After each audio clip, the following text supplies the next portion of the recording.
Good afternoon, folks. Once again, I'm back. Maybe future grandchildren. I've got another story to tell you. This one right here, we're down in Florida.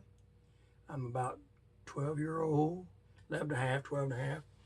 And got a stepfather that doesn't believe in hunting of any kind. As a matter of fact, I got my butt beat anytime he even see me with if I ever picked up a BB gun. Couldn't even want a slingshot. So, living in Florida like we did, most of the time, only time I put a shoe on was to go to school. And when you got out of school, you'd put that shoes up because you didn't want to get them dirty. And we went barefooted. And we was living right on the edge of one of the big swamps down there. So we stayed in the swamps. And I mean, we stayed in them all the time, barefooted. And without a gun of any kind, I tell you, the biggest thing we hunted was snakes. And there was never a shortage of snakes. Never a shortage. Well, you could throw rocks at them, you could hit them with sticks, and they all worked, but I can come up with a good way to take advantage of them. And my old man never suspected a thing. I acquired a ruler at school, a simple 12-inch wooden ruler. It's the kind of ruler that if you look on the edge, it had a little bitty brass insert that ran all the way down it. Real fine, just like almost like a blade of an edge of a blade, but I used it to mark with. Well, that little edge right there, while it didn't have a razor edge on it, it was a real fine edge.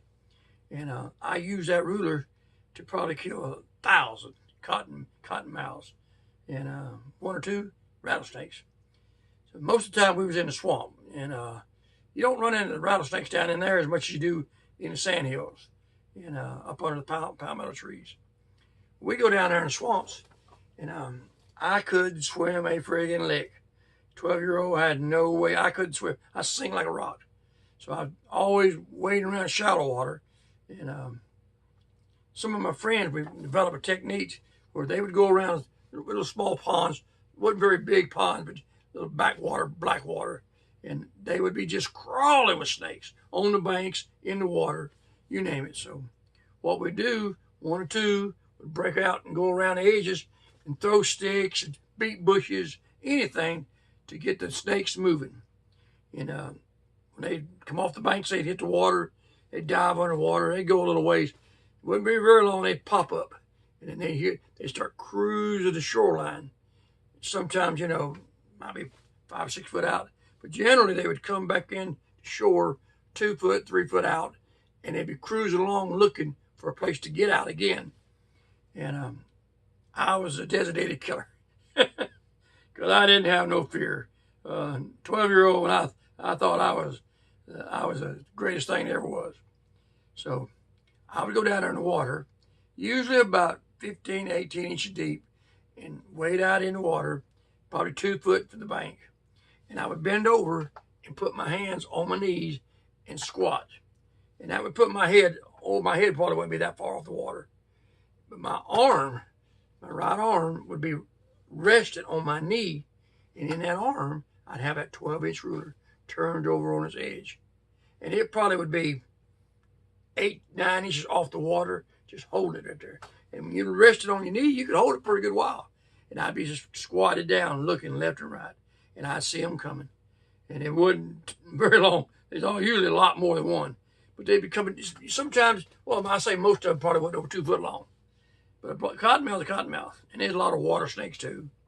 But the cottonmouth, boy, they got a big old white mouth. I ain't lying. You'll know when you see one.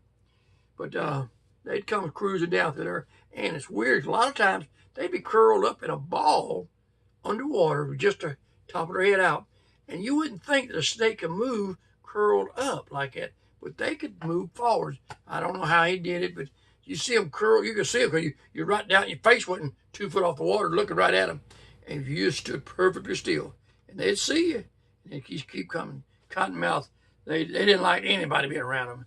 They'd come right on up there to you. And I don't know where he thought he was going to take me down or he's going to go by me.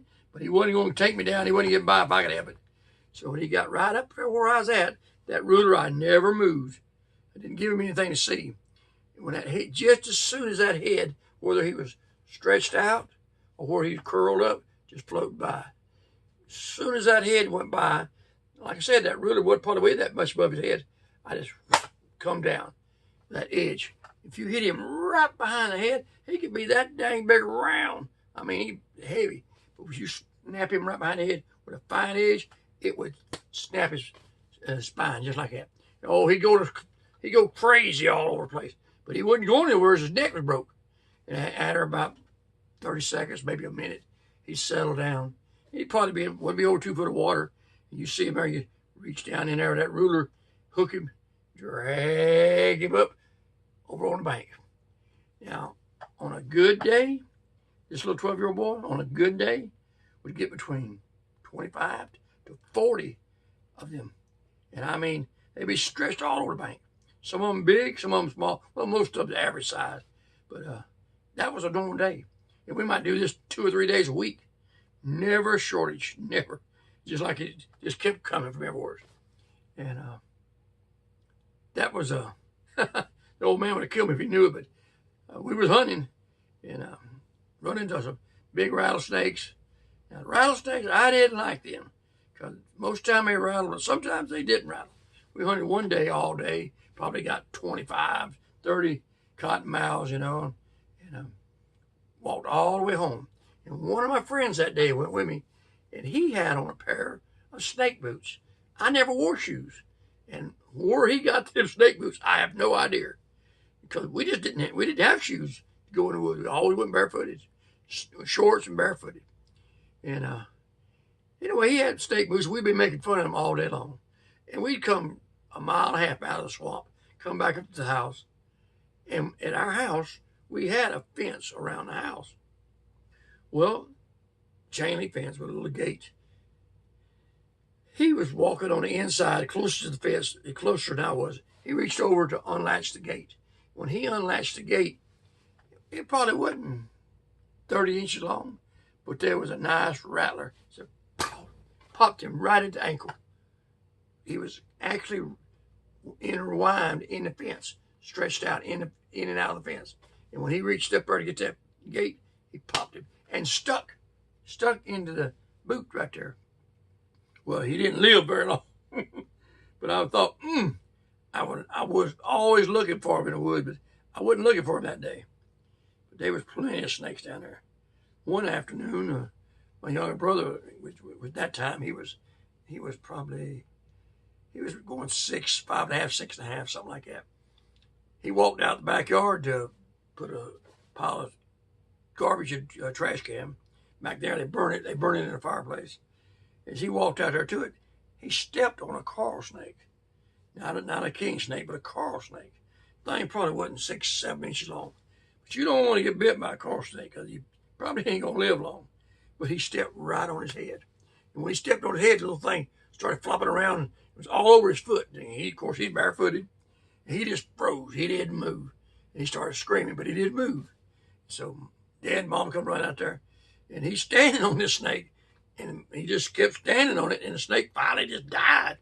And his little weight held that head down.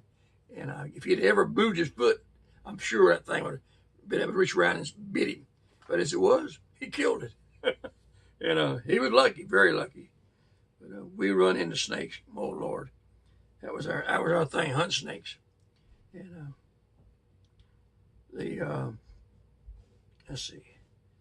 One time we went out way back down in the swamp and found probably about a 3-acre, 4-acre pond that we didn't even know about. It's so far back in there we never knew it was there. And it was covered from one end to the other in lily pads. I mean, thick lily pads. Well, as we were walking around this thing, it's amazing. There's open water out in the middle. And remember, I told you, I can't swim a lick. Well, we had a little rod. We're going to try to fish. Well, you couldn't cast to it. It was probably 60, 70 foot out to the open water. And I come up with this bright idea, if I can get out there close enough, I can cast out there. And I bet there's a big brim out there. So I'm looking around, and there on the bank, I see a couple of pieces of old wood. And the wood was like 1 inch by 4 inch or maybe 6 inch planks. And they were about probably 30 inches long, not maybe just 2 foot, 30 inches long. Wasn't no longer than that. There was 2 pieces laying there. And I come up with a bright idea. I told the boys, I said, I'm going to walk on water. They said, you're going to walk on water? I said, oh, yeah. I said, I was, like I said, a 12-year-old, probably weighed about 95 pounds, 100 pounds, something like that. So I took it sticks, I took one of them, and I laid it out there on them lily pads. And these are thick lily pads. This ain't like just 1 or 2. We're talking matted. And I laid it on it and put my foot on it and kind of pressed down on it. And it sagged down, rocked, but it didn't break through. So I got the second one, laid it out in front of the first one. I stepped on the first one. I reached out and stepped on the second one.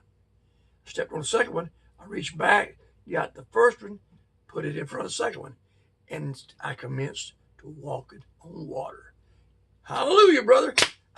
I started going across that pond, and I don't know what I was going to do. I didn't have my rod in my hand, but I was just infatuated that I was going to get out there as close as I could to the open water. Now, you got to understand, and I told you I can't swim a friggin' lick. And after I got probably 6, 7 foot from the bank, I was probably in 8, 10 foot of water. And I don't know how deep it was, but it was much more deeper than I was.